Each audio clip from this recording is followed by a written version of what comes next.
A propósito de la Semana de Vacunación de las Américas 2023, tenemos con nosotros vía Zoom a Yamilé Sandoval, gerente médico de la unidad de vacuna de Asofarma. Gracias por acompañarnos, bienvenida. Muchas gracias por la invitación. Algo sorprendente es que en el 2010 éramos la segunda región con mayor cobertura de vacunas y hoy en día entonces somos la segunda con peor cobertura de vacunas. ¿Qué ha pasado en estos 13 años? ¿Por qué tanta desconfianza? Mira, esa es una excelente pregunta.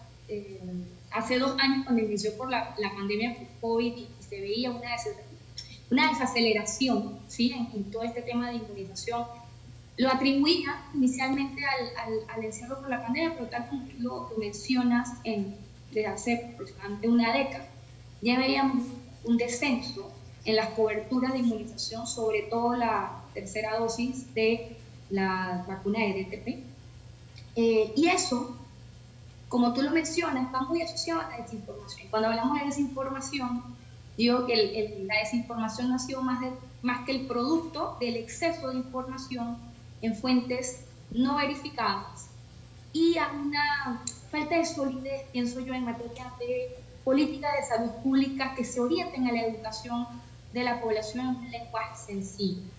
Y con COVID-19 al final lo que hemos tenido es la suma de una nueva vacuna a colocar dentro de nuestros sistemas, más allá de un tema de pandemia, sino ahora que estamos entrando en la fase endémica, y donde a datos publicados recientemente por la Sociedad Latinoamericana de Infectología Pediátrica mencionan que para diciembre del 2022, cerca del 58% de los niños elegibles para tener vacunación contra COVID no habían recibido ni siquiera su primera dosis. Entonces, aquí ya estamos hablando de una suma de desafíos durante la última década y que vino a agudizarse o hacerse mucho más tangible producto de la pandemia y de la desinformación que ha habido alrededor de la misma.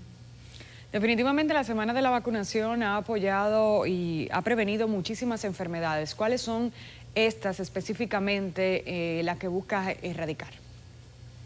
Bueno, erradicar, siempre hablamos de erradicar la que está en el line-up, así como número uno es la polio, y para eso existen estrategias a nivel mundial y con cierta relevancia a nivel de las regiones para poder erradicar la polio, ¿no?, que sería la siguiente enfermedad inmunoprevenible altamente erradicable próximamente. Pero existen otras patologías, por ejemplo, tenemos la difteria, que hay países de la región, República Dominicana es una que ha reportado, Haití, Venezuela, casos en los últimos años que hay que ponerle muchísima atención. Tenemos también una batalla contra la tosferina, sobre todo en esos lactantes, y de ahí la importancia de la inmunización de la embarazada contra la tosferina. Tenemos la influenza, que cada año tenemos que vacunarnos contra influenza, más allá porque el virus cambia las cepas que están circulando, sino porque la cantidad de anticuerpos disminuye con el tiempo, que lo mismo sucede con el caso de COVID-19 y la importancia de aplicar refuerzos contra COVID, ¿no?, por las variaciones que hay en términos del virus, porque los anticuerpos de las células defensas disminuyen con el tiempo. Y así hay otras vacunas que son fundamentales que le apliquemos no solamente a los niños, sino también a esas poblaciones de riesgo, embarazadas, pacientes con enfermedades crónicas, cáncer o que tomen medicamentos inmunosupresores, y la población adulta también debe ser vacunada, precisamente para poder contribuir en generar esa inmunidad colectiva que es tan importante para mantener el funcionamiento de las poblaciones. ¿Tienen alguna estadística con relación a la República Dominicana? ¿Cómo se comporta el dominicano con relación a esto de la vacuna?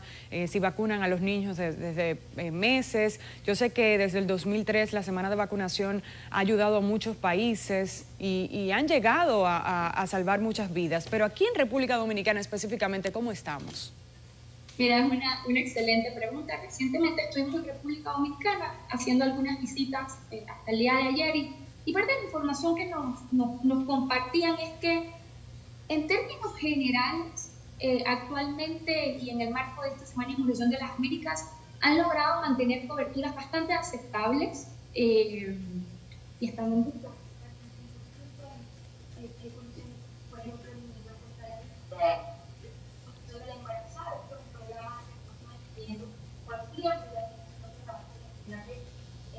a otras regiones del país, porque precisamente está sintonizado en ciertas áreas. Pero influenza, históricamente, cuando viene la temporada de influenza, las personas con enfermedades crónicas asisten a vacunarse, ya sea a los centros estatales o a centros privados. Sin embargo, con COVID sí se ha visto una disminución en la afluencia de las personas a vacunarse. Cuando se indaga en los motivos para que las personas no se vacunen, mucho está asociado a educación, ¿sí? Hay un tema de una falsa percepción de seguridad. Yo creo que en gran medida porque los mensajes que se siguen comunicando es que sí, vacúnate contra COVID por la pandemia, cuando realmente hoy en día ya COVID ha pasado prácticamente a ser parte de los virus que circulan junto a nosotros en el día a día, y los mensajes tienen que ir mucho más orientados hacia la prevención, ¿sí? Y cuando revisamos la vacunación infantil, por ejemplo, primeras dosis históricas, o sea, lo que se ha comportado, tienen coberturas aceptables, pero segundas y terceras dosis empiezan a disminuir. Y esto no solamente contra COVID, esto se ve también con otras vacunas que requieren aplicación de refuerzo durante un periodo de tiempo. Entonces, es muy, muy importante aprovechar este momento para reforzarle a la población de que deben consultarle a un profesional de salud idóneo si tienen o no la cartilla completa, ¿sí? Porque yo no puedo pretender como profesional de la salud que usted se sepa de memoria cuándo le toca aplicarse la vacuna o cuáles requieren refuerzo, pero sí lo puedo invitar a usted a que se acerque a la instalación más cercana con la cartilla que tenga física o la que se le perdió y diga, bueno, quiero saber, tengo tantos años, quiero saber qué vacuna me corresponde, o sufro de tal enfermedad, quiero saber qué vacuna me corresponde para que pueda completarlo. Por último, los consejos que puedes darle a esa madre que tiene hijos menores de 5 años que no están vacunados, y por último también, ¿cuándo es específicamente esta semana de la vacunación de las Américas 2023 y en qué lugares van a estar? Bueno, el primer consejo es que se informen, que se eduquen. Existen páginas con información 100% veraz, de fácil acceso, por ejemplo, la página del CDC, a mí me encanta recomendarla, entran a la sección Padres, y ahí les va a explicar cuáles son las vacunas que necesitan sus niños dependiendo de la edad.